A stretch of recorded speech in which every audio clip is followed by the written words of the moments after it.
அவனுடைய வார்த்தைக்கு கடந்து செல்வதற்கு முன்பாக கண்களை மூடி ஜெபம் செய்வோம். மகா இரக்கமும் கிருபை நிறைந்த எங்கள் ஆண்டவராகிய இயேசு கிறிஸ்து இந்த காலை வேளையிலே இந்த சமூகத்தில் கூடி ஆராதிக்கவும் நாமத்தை மகிமைப்படுத்தவும் வந்திருக்கிறோம். இதனால் அடியான் மூலமாக கேட்க இருக்கிற தேவ வார்த்தை அடியானை மறைத்து பரிசுத்தாவில் ஏவப்பட்டு பிள்ளைகளுக்கு அந்த வார்த்தை மிகுந்த ஆசீர்வாதமாய் நாட்டித்தாருங்க. இயேசு கிறிஸ்துவின் நாமத்தில் வேண்டுகிறீர்களாவே ஆமென். அல்லேலூயா. நம்முடைய வாழ்க்கையிலே இந்த நாளிலே நாம் தியானிக்க இருக்கிற வார்த்தை நித்திய வாழ்வை சுதந்திரித்துக் கொள்ள வேண்டும். நித்திய வாழ்வை சுதந்திரித்துக் கொள்ள வேண்டும் என்பதுதான் கிறிஸ்தவத்தினுடைய ஒரு அடிப்படையான ஒரு காரியம். கிறிஸ்தவனாய் பிறந்திருக்கிற அனைவரும் பரலோக ராஜ்யத்திற்கு போக வேண்டும், ஜீவ கிரீடத்தை சூட்டிக் கொள்ள வேண்டும், ஜீவ புஸ்தகத்திலே தன்னுடைய பெயர் எழுதப்பட வேண்டும், அழியாத வாழ்வை பெற்றுக்கொள்ள வேண்டும் என்பதற்காகவே தான் இயேசு கிறிஸ்து இந்த உலகத்திற்கு வந்தார். ஒருவனும் இந்த உலகத்தில் கெட்டு போகக்கூடாது, எல்லாரும் தன்னுடைய வீட்டிற்கு வர வேண்டும் என்ற ஒரே நோக்கத்திற்காகத்தான் இயேசு கிறிஸ்து என்ன செய்தார்? சிலுவையிலே தன்னை ஒப்புக் கொடுத்தார். அதற்கான முதலான வழி என்ன என்பதை பார்த்தீர்கள் என்றால், யோவான் சாணன் இடத்துல இயேசு போய் சென்று என்ன சொல்றாரு? வழிவிடு எனக்கு என்று சொல்லி அவர் சொல்கிறார். ஒருவன் ஜலத்தினாலும் ஆவியினாலும் பிறவாவிட்டால் தேவனுடைய ராஜ்யத்திலே பிரவேசிக்க முடியாது. யோவான் புத்தகம் 3ஆம் அதிகாரம் 4-5 என்று நினைக்கிறேன். வாசிங்க. அதற்கு நிக்கோதேமு, ஒரு மனுஷன் முதிர் வயதாய் இருக்கையில் எப்படி பிறப்பான்? ஒரு முதிர் வயதால் ஒரு மனுஷன் வயசான பிறகு எப்படி ஆண்டவரை பிறக்க முடியுமோ? அவன் தன் தாயின் கர்ப்பத்தில் 2ஆம் தரம் பிரவேசித்து பிறக்க கூடுமோ? அவன் தாயின் கர்ப்பத்தில் 2ஆம் தரம் பிரவேசித்து பிறக்க கூடுமோ கேட்கிறார். இயேசு பிரதியுத்தரமாக, இயேசுவானவர் சொல்றார் பாருங்க. இயேசு பிரதியுத்தரமாக, ஒருவன் ஜலத்தினாலும் ஆவியினாலும் பிறவாவிட்டால் தேவனுடைய ராஜ்யத்தில் பிரவேசிக்க மாட்டான் என்று, தேவனுடைய ராஜ்யத்திலே பிரவேசிக்க மாட்டான் என்று மெய்யாகவே மெய்யாகவே. பாத்தீங்களா? 2 தடவை சொல்றாரு. உண்மையாகவே உண்மையாகவே, மெய்யாகவே மெய்யாகவே என்று சொல்கிறேன். அப்போ ஒருத்தன் ஜலத்தினாலும் ஆவியினாலும் பிறக்க வேண்டும். நாம் உலகத்திற்கு 10 மாதம் தாயின் கர்ப்பத்திலிருந்து உட்பிரவேசித்து நாம் பிறக்கிறோம். வளர்ந்த பிறகு தேவ ராஜ்யத்திற்கு மனுஷன் பாவத்தினால் பிறக்கிறான். அவன் சுத்திகரிக்கப்பட்டு தேவ ராஜ்யத்திற்கு போக வேண்டும் என்ற நோக்கத்திற்காகவே இயேசுவான் இந்த வசனத்தை சொல்கிறார். ஒருவன் ஜலத்தினாலும் ஆவியினாலும் பிறவாவிட்டால் தேவனுடைய ராஜ்யத்திலே பிரவேசிக்க மாட்டான் என்று மெய்யாகவே மெய்யாகவே என்று சொல்கிறார். இப்படி நீங்கள் இந்த நாளிலே ஏன் முழுக்கு ஞானஸ்தானம் எடுக்க வேண்டும்? எதற்காக எடுக்க வேண்டும்? என்ன நோக்கத்திற்காக எடுக்க வேண்டும்? ஏன் இயேசு கிறிஸ்து எடுத்தார் என்பதை நாம் ஆராய்ந்து பார்க்க வேண்டும். அவர் தெய்வம் தான், அவர் எடுக்க வேண்டிய அவசியம் கிடையாது. ஆனால் மனிதனாக பிறந்த அந்த கடவுள் சட்டத்திட்டத்தின்படி அவர் முழு ஞானம் எடுப்பதற்கு யோவான் இடத்திலே சொல்லும் பொழுது, நீர் உம்மிடத்துல நான் எடுப்பதற்கு எனக்கு இப்பொழுது இடம் கொடு, நான் உமக்கு கொடுக்கிறதுக்கு பாத்திரம் நல்ல என்று யோவான் சொல்லிய பொழுது, இப்பொழுது நீ எனக்கு இடம் கொடு என்று சொன்னார். இயேசு கிறிஸ்து முழு ஞானம் எடுத்து அவர் கரை ஏறின பொழுது வானம் திறக்கப்பட்டது. பரிசுத்த ஆவியானவர் புறா வடிவிலே அவர் மீது இறங்கி வானத்தில் இருந்து ஒரு சத்தம் கேட்டது, இவர் என் நேச குமாரன் என்று சொல்லப்பட்டிருக்கிறது. வாசிங்க. அது பரிசுத்த ஆவியான ரூபம் கொண்டு புறாவை போல அவர் மேல் இறங்கினார். வானத்திலிருந்து ஒரு சத்தமும் உண்டாகி, இவர் என்னுடைய நேசகுமாரன், உம்மில் பிரியமாயிருக்கிறேன் என்று ஒலித்தது. ஆமென். அன்பான தேவ பிள்ளைகளே, பிதாவானவர் அங்கே வானத்தில் இருந்து பேசுவதை நான் அந்த வேத புத்தகத்திலே ஆராய்ந்து பார்க்கிறோம். ஏன் முழு ஞானஸ்தானம் எடுப்பதை குறித்து 4 காரியங்கள் அங்கே வேதத்திலே சொல்லப்பட்டிருக்கிறது. அல்லேலூயா. மார்க் புத்தகம் 16ஆம் அதிகாரம் 16வது வசனத்தை வாசிப்போம். மார்க் சுவிசேஷ புத்தகம் 16வது அதிகாரம் 16வது வசனம். விசுவாசம் உள்ளவனாகி ஞானஸ்நானம் பெற்றவன் ரட்சிக்கப்படுவான். விசுவாசியாதவனோ ஆக்கினைக்குள்ளாக தீர்க்கப்படுவான். பாத்தீங்களா? ஆக்கினைக்குள்ளாக இங்கே 3 காரியம் சொல்லப்படுகிறது. முதல்ல என்ன காரியம் சொல்லப்படுகிறது? விசுவாசம் உள்ளவனாகி ஞானஸ்நானம் பெற்றவன் ரட்சிக்கப்படுவான். விசுவாசிக்கணும். என்ன விசுவாசிக்கணும்? இயேசு கிறிஸ்து எனக்காக இந்த உலகத்திற்கு வந்தார். அவர் வந்ததனுடைய நோக்கம் யாருமே கெட்டு போகக்கூடாது. கலாத்தியர் 2:20 சொல்லப்பட்ட போல கிறிஸ்துவுடனே சிலுவையிலே அறையப்பட்டேன், ஆயினும் பிழைத்திருக்கிறேன். இனி நான் அல்ல, கிறிஸ்துவே எனக்குள் பிழைத்திருக்கிறார். இப்பொழுது நான் மாமிசத்திலே பிழைத்திருப்பது எனக்காக தம்மை தாமே ஒப்பு கொடுத்த குமாரனை பற்றியான விசுவாசம் வந்துருச்சா? அங்க விசுவாசிக்கணும். இயேசு எனக்காக தான் சிலுவையில் அடிக்கப்பட்டார். இயேசு எனக்காக தான் இந்த உலகத்திற்கு வந்தார். இயேசு கிறிஸ்து எனக்காகத்தான் இந்த சிலுவையிலே பாடுபட்டார். இயேசு கிறிஸ்து எனக்காகத்தான் தன் இரத்தத்தை சிந்தினார் என்று நீ விசுவாசிக்கணும். முதல்ல நீ ஞானஸ்தானம் பெறுவதற்கு முன்பாக இயேசுவை ஏற்றுக்கொண்டிருக்கிறாய். இயேசுவை யாரெல்லாம் தன் சொந்த இரட்சகராக ஏற்றுக்கொள்கிறீர்களோ அவர்கள்லாம் தேவனுடைய புத்திரர் என்று அழைக்கப்படுவீர்கள். உங்க அப்பா ஒரு காரியம் சொல்றாங்க, உங்க அப்பாவை நீங்க நம்புவீங்களா நம்ப மாட்டீங்களா? தகப்பன் புத்தியை கேள், தாயின் போதகத்தை தள்ளாதே. நீதிமொழிகள் புத்தகம் 1:8 சொல்லியிருக்கு. நம்ம அப்பா சொல்றத கேட்கணும். பூமியிலே உன் ஆயுசு நாட்கள் நீடித்து இருப்பதற்கு உன் தகப்பனையும் தாயையும் கனம் பண்ணுவாயாக. உன் வாழ்க்கையில பள்ளிக்கூடத்துல பரிசு எழுதுற, உன் வாழ்க்கையில கல்லூரியில பரிசு எழுதுற, நிச்சயமாகவே நான் வெற்றி பெறுவேன், எந்த பாடத்திலும் ஃபெயில் ஆகாம நான் வெற்றி பெறுவேன் என்ற நம்பிக்கை விசுவாசம் உனக்கு இருக்குது.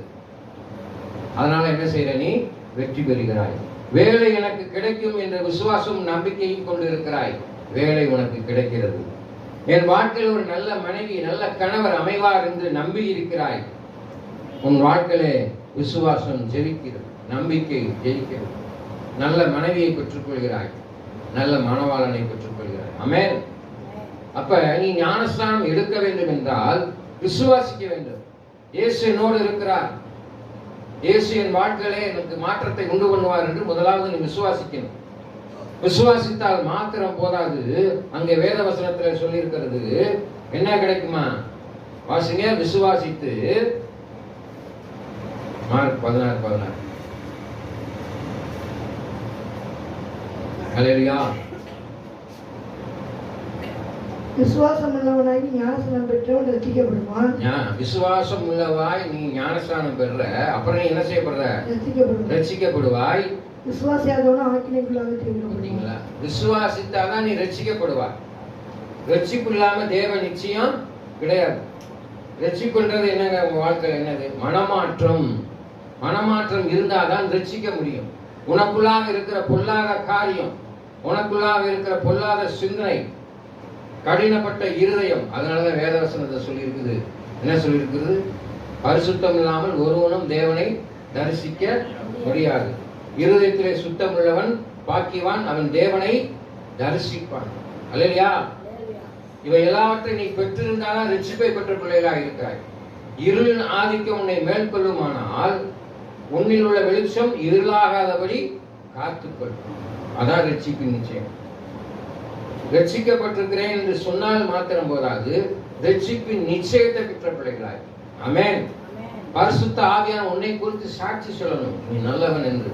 அதான் வேதவசனத்தில் இருக்கு. நீ நீதிமான் என்று சொல்லும்படியாக என்ன நடக்கணும்? நீதியா நடக்கணும். இயேசு கிறிஸ்து பரிசுத்தராய் இருக்கிறதை போல நீங்களும் பரிசுத்தமாய் இருக்கணும். ஆமென். அப்பதான் ரட்சிப்பை பெற்றுக்கொள்ள முடியும். இயேசு கிறிஸ்துடைய இரத்தம் சகல பாவங்களை நீக்கி உன்னை சுத்திகரிக்கும். அல்லேலூயா. அப்ப நீ சுத்திகரிக்கப்பட்டிருக்கிறேன்னா நீ ரட்சிப்பை பெற்றிருக்கிறாய் என்று சொல்லப்பட்டிருக்கிறது. பாவத்தின் சம்பளம் மரணம். எவன் ஒருவன் தன் பாவத்தை அறிக்கையிட்டு விட்டு விடுகிறானோ அவன் ரட்சிப்பின் நிச்சயத்தை பெற்றுக்கொள்ள முடியும். ஆமென். அல்லேலூயா. ஆக்கினிக்குள் தீர்க்காதபடி வேதவசனத்தை சொல்லியிருக்கு. நீ ரட்சிப்பின் நிச்சயத்தை பெற்று இருப்பாயானால், முழுநாசம் எடுப்பாயானால் இயேசு கிறிஸ்துக்கு வழி திறந்தது. அதை போலதான் அந்த சிலுவையிலே தன்னை ஒப்பு கொடுத்து உங்களுக்கு ஒரு வழி திறக்கப்பட்டது. ஆமென். திரைச்சிலை இரண்டாக கிழிக்கப்பட்டு வழி திறக்கப்பட்டிருக்கிறது. நீ முழு ஞானஸ்நானம் எடுக்கலைன்னா தேவனுடைய ராஜ்யத்திற்கு போக முடியாது. விசுவாசிக்கணும். இயேசுவை ஏற்றுக்கொண்டேன், நான் தேவ ராஜ்யத்தை சுதந்திரித்துக் கொள்வதற்கு ரட்சிப்பின் நிச்சயத்தை பெற்றவனாய் தேவர் ஆக்கணிக்குள் தீர்க்காதபடி நான் வாழ வேண்டும் என்றால் என்னவா இருக்கணும்? விசுவாசிக்கணும். இயேசுவை விசுவாசிக்கணும். அடுத்ததாக சொல்லியிருக்கிறது இரண்டாவதாக அப்போஸ்தலர் புத்தகம் 2ஆம் அதிகாரம் 10வது வசனம். எகிப்தின் தேசத்தாருக்கும் சிரேனே பட்டணத்தை சுற்றி இருக்கிற லிபியாவின் அப்போஸ்தலர் 2:10 வாசிக்கிறீங்க. 16 வாசிப்பாரு. தீர்க்கதரிசியாகிய யோவேலினால் உரைக்கப்பட்டபடி இது நடந்தது. என்ன அப்போஸ்தலர் புத்தகம் 2ஆம் அதிகாரம் 16 வாசிப்பாரு. 16 வாசிக்கிறீங்களா? சரி, மத்தேயு வாசிங்க. என்னுடைய ஊழியக்காரர் மேலும் என்னுடைய ஊழியக்காரர் மேலும் அந்நாட்களில் ஆவியை ஊற்றுவேன், அப்பொழுது அவர்கள் தீர்க்கதரிசனம் சொல்லுவார்கள். அதெல்லாம் சரி, மத்தேயு 28:19 வாசிங்க. 28:19.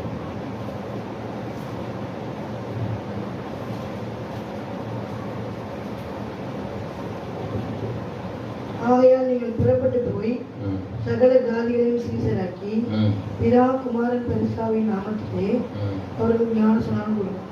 ஆமென். அப்ப நீங்க எல்லாம் புறப்பட்டு போய் என்ன செய்யணும்? சீஷராக்கி. எத்தனை பேர் இன்னைக்கு சீஷர்களாக்கி இருக்கிறோம்? நீ போய் என்ன செய்யணும்?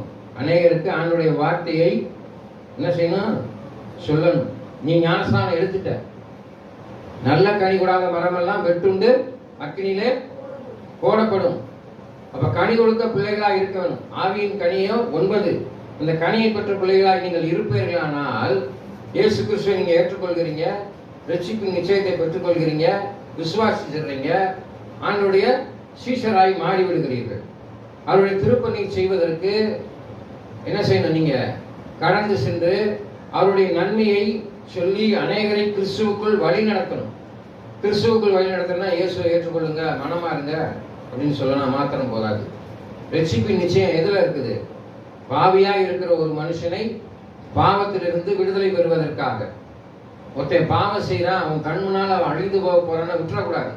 அவனை செய்யணும். அழியாத வாழ்வை பெறுவதற்கு என்ன வழி இருக்கிறதோ அதை சொல்லி அவனை என்ன செய்யணும்? நல்வழிப்படுத்த வேண்டும். நீ நன்மை செய்யணும். அதான் சொல்லியிருக்கு. இயேசு கிறிஸ்து நன்மை செய்தார். பார்வையற்றவனாய் காணப்பட்டான், அவனுக்கு பார்வையை கொடுத்தார். காது கேளாதவனாக இருந்தான், அவன் செவி திறக்கப்பட்டது. ஊமையனாக இருந்தான், அவனுடைய நாவு பேசும்படியாக கட்டப்பட்ட நாவுகள் திறக்கப்பட்டது. பிசாசின் பிடியில் இருந்தான், பிசாசை துரத்தினார் என்று பார்க்கிறோம். அல்லேலூயா.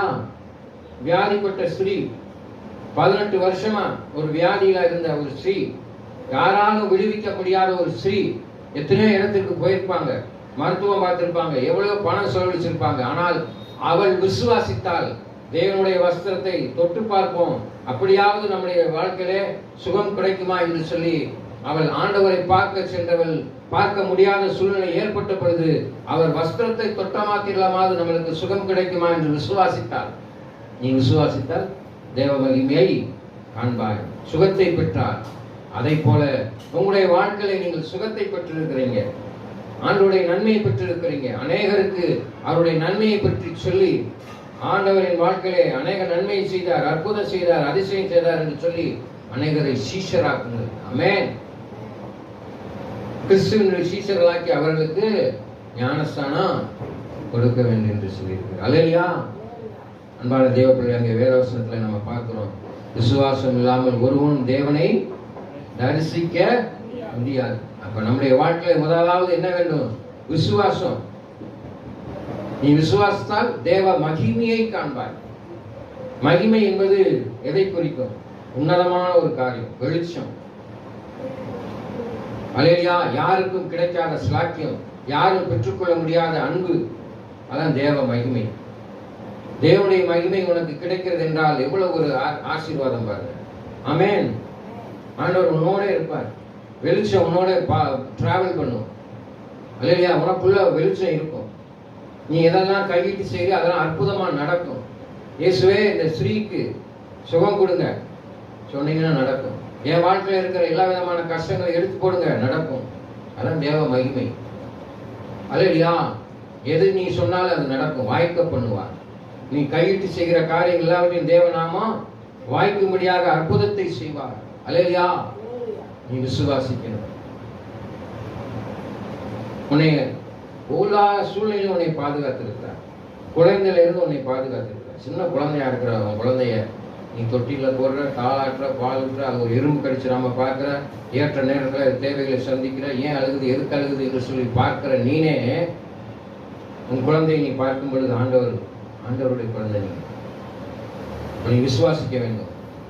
என் கடன் பிரச்சனையிலிருந்து எனக்கு விடுதலை தருவார், என் வியாதியிலிருந்து எனக்கு விடுதலை தருவார், என் குழப்பத்திலிருந்து விடுதலை தருவார். அன்பான தேவ பிள்ளைகளை, பிசாசனும் நம்முடைய சிந்தனையில பொல்லாத காரியத்தை இருதயத்திலே விதைத்து சிந்தனையில விதைத்து விடுகிறான். இருதயம் பேசுகிறது. எல்லாரும் சொல்லுவாங்க மனசாட்சி, என் இருதயத்துல நான் பேசுறேன், என் சிந்தனையில இருந்து பேச மாட்டேன் அப்படின்னு சொல்லுவேன். அவன் எல்லாம் பொய் சொல்றான்னு அர்த்தம். யார் சொல்றான்? பொய் சொல்றான். இருதயத்துல இருந்து நான் பேசுறேங்க. உன் சிந்தனை எப்படி இருக்குன்னு பார்க்கணும். இருதயத்தின் நிறைவு வாய் பேசும். அப்ப இருதயத்தின் நிறைவு எதை செய்கிறது? சிந்திக்கிற நல்லதை சிந்தித்தால் உனக்கு என்ன செய்யும்? உன் இருதயத்துக்கு நல்லது வரும். பொல்லாத சிந்திச்சேன்னா உன் இருதயத்துக்கு பொல்லாத வரும். உன் இருதயம் சுத்தமா இருந்து நீ பொல்லாத செஞ்சுக்கிட்டு பொல்லாதான செய்வ. அல்லேலூயா. அதுக்கு பேர் தான் அனிச்சை செய். அல்லேலூயா. அதனாலதான் உன் இருதயத்தை சுத்தமா வச்சுக்கோன்றார். உன் சிந்தனையை சுத்தமா வச்சுக்கோ. விருத்த சேதனம் செய்யப்பட்ட இருதயத்தை உடையவர்களாய். ஆமென். விசுவாசிக்கணும். அப்பதான் தேவ மகிமையை காண முடியும். அப்போஸ்தலர் புத்தகம் 2ஆம் அதிகாரம் 40, 41, 42 ஆகிய வசனங்களை வாசிப்போம். 3 வசனங்கள் ஒன்றொன்றாக வாசிப்போம். அப்போஸ்தலர் புத்தகம் 2ஆம் அதிகாரம் 40, 41, 42. இன்னும் அநேக வார்த்தைகளாலும் சாட்சி கூறி மாறுபாடுள்ள இந்த சந்ததியை விட்டு விலகி உங்களை ரட்சித்துக் கொள்ளுங்கள் என்று புத்தி சொன்னான்.